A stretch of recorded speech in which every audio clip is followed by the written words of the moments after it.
All right. What's going on, everybody? My name is Michael Hoff. This is week 10 of the NFL season, and we're giving you three tight ends to start, three to sit. Let's jump right into it right away. The first tight end that we're going to start this week is going to be Hunter Henry of the New England Patriots, visiting the Chicago Bears on the season. The Bears are middle of the league in terms of points allowed to tight ends. But over the last three games, the Bears have now they've allowed over the last three games the fifth most points to the position. And as a matter of fact, 61% of the points that the Bears have allowed the tight ends this year have all come in these last three games. So while they started the year hot against tight ends, they are showing themselves to be rather vulnerable. I think it's a good spot here for Hunter Henry.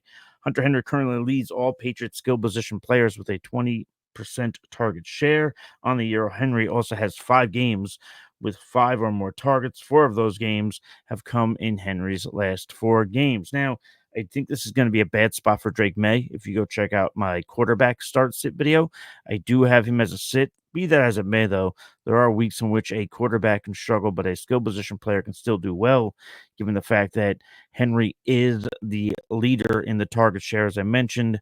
I do think May is going to look to him early and often, so I do think this is a productive game for Hunter Henry, especially in PPR format. So he is my first sit, my first start of the week. Let's go to my next start. That's going to be Dalton Kincaid of the Buffalo Bills visiting the Indianapolis Colts.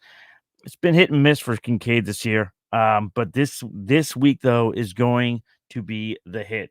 I look at the target share too. Started off slow, 2 targets, 4 targets. Since that time though, targets have picked up for Kincaid. 5, 7, 6, 7, 6, 7, and last week was 10. Now, maybe that has a lot to do with Amari Cooper being out. Amari Cooper, we'll see if he's going to be back. And if he is going to be back, we'll see how limited he is. Either way, be that as it may, on the season, the Colts are allowing the third most points to tight ends.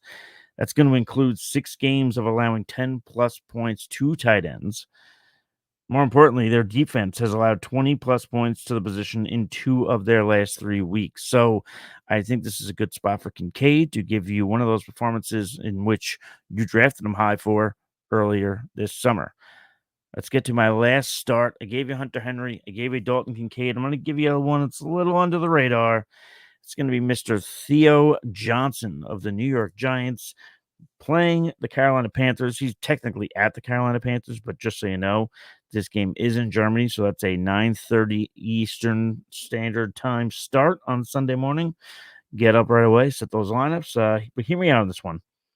Last week, Theo Johnson was the 7th best tight end with 14.1 points scored.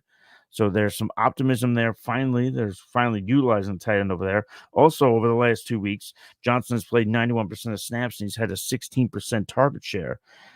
That is second among all Giants skill position players, just as we all predicted.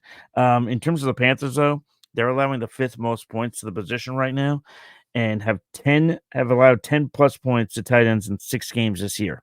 So they are not so hot against the tight end. There are 4 teams on bye this week, really, when you look at it. So you might be in a position. Tight end's been, 2 weeks ago, we had a great, actually, National Tight End Day. We had a great week from tight ends. But outside of that, it's been kind of hit or miss. So you might be in a spot for tight ends on bye, some good tight ends, that is. So you might be in a position where you need a tight end. So Theo Johnson, probably not rostered in a lot of leagues, but you can get him. You can start him.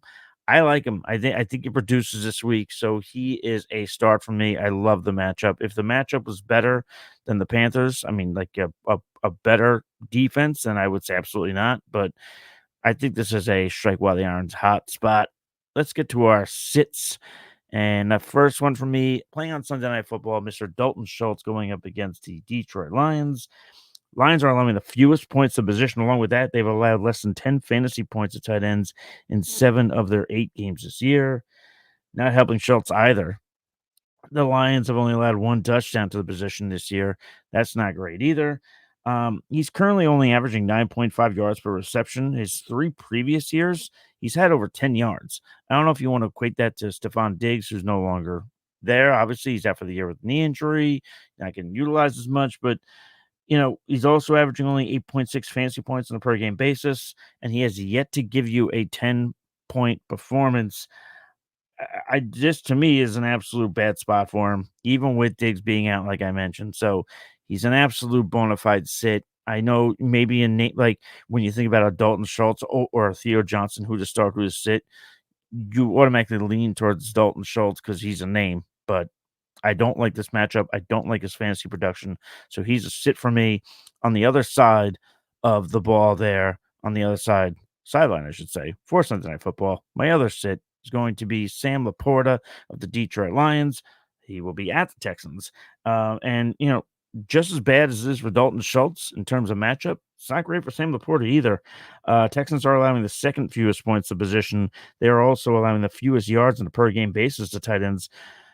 20.1 yards per game. That is rough. That's not good. So, LaPorta was drafted high, but he hasn't been delivering much. He's been right kind of on the level of Schultz. I mentioned Schultz was averaging 8.6 points per game. LaPorta's averaging 9.5. And he has scored less than 10 fantasy points in 6 games this year. That is not what you paid for.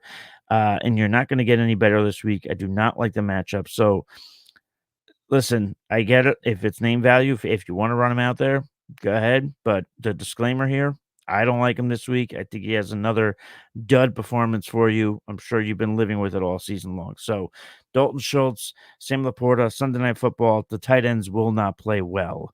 Let's get to my last sit, and it's going to be Mr. Will Dissly. And to me, this kind of goes into the whole 4 teams on bye.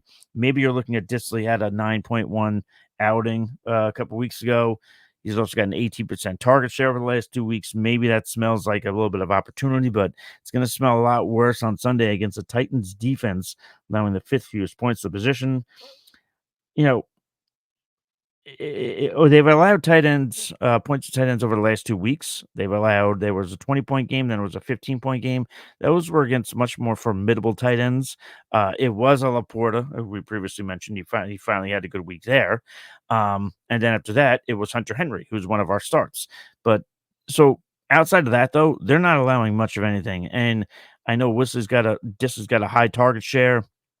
And again, you got teams on bye. Maybe Dis is the guy you want to look at. But to me, this ain't the week to play him. I don't think I'd ever play him, but definitely not playing him this week. So to me, those are my sits. Titans defense has been pretty good against tight ends. I think they get back to where they were earlier in the season, where they opened up the season with 4 straight weeks with less than 10 points allowed to tight ends. So those are my starts: Hunter Henry, Dalton Kincaid, Theo Johnson. My sits are Dalton Schultz, Sam LaPorta, Will Dissly. Those are the starts at tight ends for week 10. Feel free to enjoy the rest of our great content. Feel free to like, subscribe, ask any questions. But until next time, stay thirsty, be kind to one another. We'll catch you guys on the flip side. Cheers.